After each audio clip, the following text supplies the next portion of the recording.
नमस्कार दोस्तों, एम संतोषी कृष्ण में आपका स्वागत है। आज हम मानव रक्त से संबंधित जितने भी क्वेश्चन आपके बन सकते हैं सबको देखेंगे। ठीक है, ये बायोलॉजी का आपका तीसरा लेक्चर होने वाला है। ठीक है, और ये बहुत सारे हमने चीज़ें की हैं, आप चैनल पर चेक कीजिएंगे तो मिल जाएगा। और चैनल पर नए हैं सब्सक्राइब जरूर कर लीजिएगा। आप लोग वीडियो देखते हैं लेकिन सब्सक्राइब नहीं करते हैं, सब्सक्राइब नहीं करेंगे तो इधर भी मनोबल अच्छा नहीं होगा और फिर वीडियो लाने में भी हमें भी थोड़ी कष्ट का सामना करना पड़ सकता है। इसलिए अनुरोध है, सब्सक्राइब जरूर कर लीजिएगा और पीडीएफ के लिए टेलीग्राम से ले सकते हैं, लिंक आपको डिस्क्रिप्शन में दिया हुआ है। चलिए शुरू करते हैं, मेरा टाइम गया हुआ है। रक्त समूह की खोज किसने किया था? ठीक है, तो कार्ल लेट स्टीनर ने किया था। कब किया था? 1901 में किया था। ठीक है, 1901 में किया था लॉर्ड लेट स्टीनर ने। और ये मैं बताना चाहूँगा कि जिसमें भी आपका बायोलॉजी आता है ना, उस सबके लिए ये वीडियो इंपॉर्टेंट होने वाली है, जिसमें सभी आपका बायोलॉजी संबंधित है। ठीक है, रक्त परिसंचरण तंत्र की खोज किसने किया था? तो ये विलियम हार्वे ने किया था। किसने किया था? विलियम हार्वे ने किया था। मानव शरीर में रक्त की मात्रा के भार का लगभग कितना प्रतिशत होता है? तो ये 7% तक होता है। ठीक है, एक वयस्क मनुष्य में औसतन कितना रक्त होता है? तो 5 से 6 लीटर तक हो सकता है। कितना हो सकता है? 5 to 6 लीटर तक पाया जा सकता है औसतन, एवरेज। एक वयस्क महिला में औसतन कितना रक्त होता है? तो 4 से 5 लीटर होता है। रक्त में 2 प्रकार के पदार्थ कौन कौन से पाए जाते हैं? ठीक है, तो एक प्लाज्मा पाया जाता है और दूसरा रुधिराणु या ब्लड क्रोपलेस्कल पाया जाता है। ठीक है, तो ये एक प्लाज्मा, एक रुधिराणु। रक्त में प्लाज्मा तथा रुधिराणु का प्रतिशत क्रमशः कैसा होता है? ठीक है, तो प्लाज्मा कितना होता है? 55 होता है और 55% और 45% आपका रुधिराणु होता है। रुधिराणु को 3 भागों में बांटा जाता है। कौन कौन से भागों में? लाल रक्त कण आरबीसी, रेड ब्लड सेल्स, श्वेत रक्त कण वाइट ब्लड सेल, और रक्त बिंबाणु यानी ब्लड प्लेटलेट्स। ठीक है, और इसके कुछ साइंटिफिक नाम हैं, इरिथ्रोसाइटस, ल्यूकोसाइटस या फिर थ्रोम्बोसाइट। ठीक है, इन्हें कुछ साइंटिफिक नाम दिए हुए हैं और यहाँ पे आपके हिंदी में दिए हुए हैं और इंग्लिश में मैंने बता दिया है।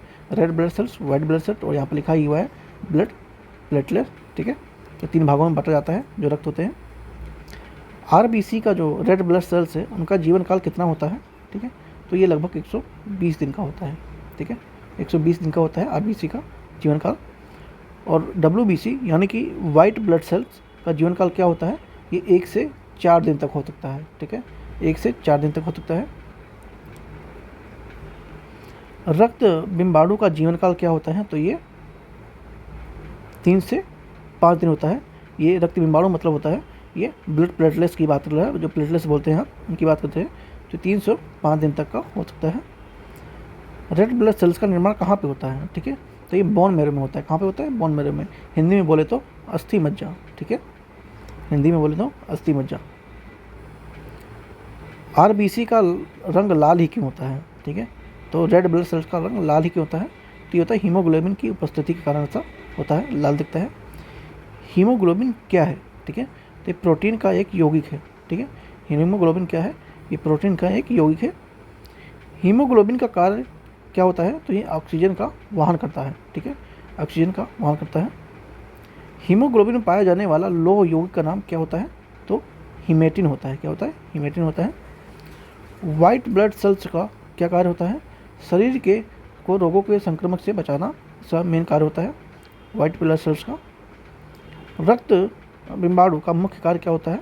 ठीक है, तो रक्त का थक्का बनाने में मदद करता है ये। ठीक है, जो प्लेटलेट से ये रक्त का थक्का बनाने में हेल्प करता है। शरीर में रक्त वर्ग क्या है? A B. ठीक है, ए और बी और ए बी या फिर ओ। ठीक है, 4 प्रकार के होते हैं, 1, 2, 3 और ये 4। सर्वग्राही या यूनिवर्सल रिसीवर रक्त समूह कौन सा होता है? तो ये ए बी होता है। सर्वदाता या यूनिवर्सल डोनर रक्त समूह कौन होता है? तो ओ होता है। ठीक है, जिसका ओ होता है वो किसी को भी रक्त डोनेट कर सकता है। RH फैक्टर का संबंध क्या है? ये लाल रक्त से है। संपूर्ण शरीर में रक्त का परिसंचरण कौन करता है? तो ये हृदय करता है। ठीक है, शरीर का ब्लड बैंक किसे कहते हैं? तो ये प्लीहा को कहते हैं। रक्त में गैसों का आदान प्रदान कहाँ पे होता है? तो ये फेफड़ों में होता है। कहाँ पे होता है? फेफड़ों में होता है। रक्त का थक्का बनने में सहायक अनिवार्य प्रोटीन कौन सा है? तो फाइब्रोनोजोन है, ठीक है। कौन है? फाइब्रोनोजोन है। शरीर के अंदर रक्त का थक्का किस प्रोटीन के कारण नहीं बनता है? ठीक है, क्या पूछा? नहीं बनता है, तो हिपेरिन के कारण नहीं बनता है, ठीक है। शरीर में रक्त का थक्का किस कारण नहीं बनता है? तो ये हिपेरिन के कारण नहीं बनता है, ठीक है। रक्त का तरल भाग क्या कहलाता है? तो इसे प्लाज्मा कहते हैं। रक्त का जो तरल भाग होता है इसे क्या कहते हैं? प्लाज्मा कहते हैं। एड्स रोग में कौन प्रभावित होता है? तो ये वाइट ब्लड सेल्स, ठीक है।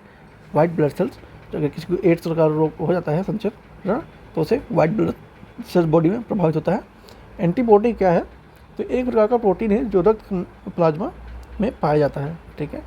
ये एक प्रकार का प्रोटीन है जो रक्त प्लाज्मा में पाया जाता है। एंटीजन कहाँ पाया जाता है? तो ये रेड ब्लड सेल्स में पाया जाता है, ठीक है। एंटीजन कितने प्रकार के होते हैं? तो ये 2 प्रकार के होते हैं। कौन कौन से? ए और बी, ठीक है। ए और बी प्रकार होते हैं। ब्लड बैंक में रक्त को कितने तापमान पर सुरक्षित रखा जाता है? तो 4 डिग्री सेल्सियस पे रखा जाता है। पूरे शरीर में एक बार रक्त संचरण कितना समय लगता है? तो 1 से 1.5 मिनट तक लग सकता है।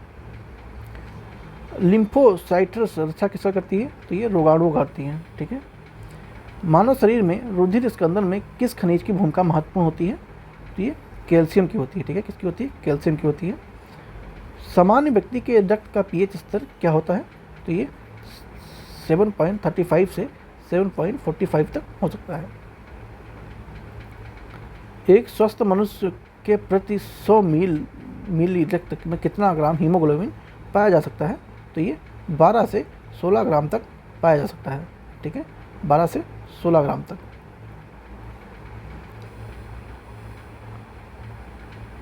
फाइब्रिनोजन जो रुधिर स्कंदन से संबंध है कौन उत्पन्न करता है? ठीक है, तो ये यकृत करता है। जब रक्त में ऑक्सीजन की सांद्रता में कमी आती है तो श्वास की गति कैसी होती है? तो बढ़ जाएगी, ठीक है। ऑक्सीजन की कमी होती है तो बढ़ जाता है। एक स्वस्थ मनुष्य का रक्तदाब पारे पर कितना होता है? 120 से 80 मिलीमीटर हो सकता है। दौड़ लगाते समय मनुष्य का रक्तचाप पर क्या प्रभाव पड़ता है? तो ये बढ़ जाता है, ये तो आम बात है। आप लोग अगर दौड़ लगाते हैं तो आपका ब्लड सर्कुलेशन है वो बढ़ जाता है, हार्ट जल्दी जल्दी पंप करता है।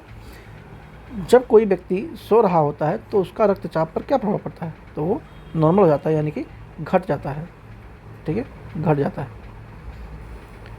आरबीसी की संख्या किस यंत्र से ज्ञात की जाती है?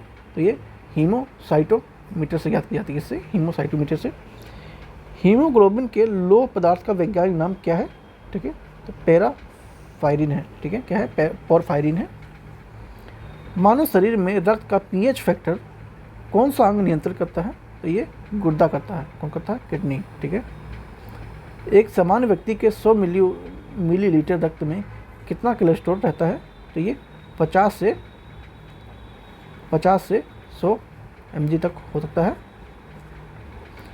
रक्त प्लाज्मा का रंग कैसा होता है? तो ये रंगहीन होता है।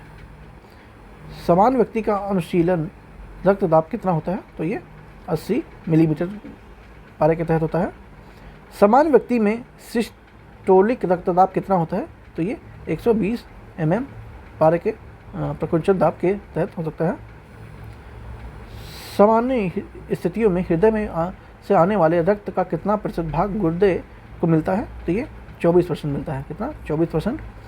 RH फैक्टर के खोजकर्ता कौन है? तो लेड स्टीनर व विनर है। रुधिर वर्ग O धारण करने वाले व्यक्तियों को कौन सा प्रोटीन पदार्थ नहीं पाया जाता है? ठीक है, जिनका रक्त समूह O है उसमें कौन सा प्रोटीन नहीं पाया जाता है? ठीक है, तो एंटीजन A और B दोनों नहीं मिलते उनमें। कौन सा? एंटीजन A और B दोनों नहीं मिलते हैं। रुधिर वर्ग A में क्या होता है? एंटीजन A होता है, B में एंटीजन B होता है और C में एंटीजन A और B दोनों होता है। A और B, रुधिर वर्ग A और B में एंटीजन A B दोनों होता है। RBC के निर्माण के लिए किसकी उपस्थिति आवश्यक है? ठीक है, तो ये फॉल्सिक अम्ल की उपस्थिति आवश्यक है।